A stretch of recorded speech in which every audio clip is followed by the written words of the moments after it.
que c'est une COP peut-être qui n'a pas apporté tout ce qu'on espérait, parce que vous savez, il y a actuellement beaucoup d'enjeux.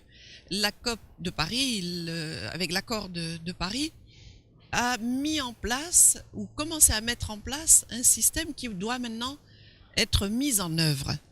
Et la COP de Marrakech, l'année dernière, enfin en 2016 plus exactement, tout comme la COP de Bonn organisée par les îles Fidji, ce sont des COP de l'action, comme on dit. C'est-à-dire que là, vraiment, tous les engagements qui ont été pris par les différents pays à travers cette convention cadre sur les changements climatiques doivent être rendus efficaces. Ça doit être mis en application sur le terrain.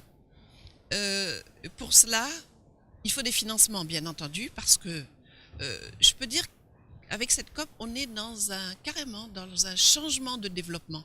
Petit à petit, le développement économique est en train de changer de façon de s'imposer, avec par exemple la multiplication des centrales solaires. Donc il faut ce partenariat public-privé. Il faut qu'il soit renforcé. Pour ça, il faut des financements. Justement, voilà. Alors au niveau des financements, je sais bien, tout le monde attend ça.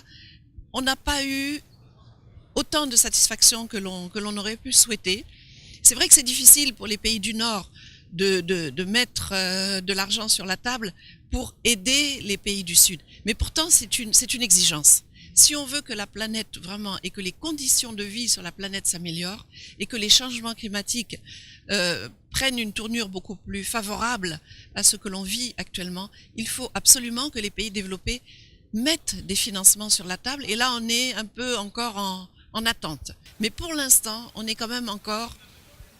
il y a un gap entre ce qu'il faudrait et ce qui est proposé.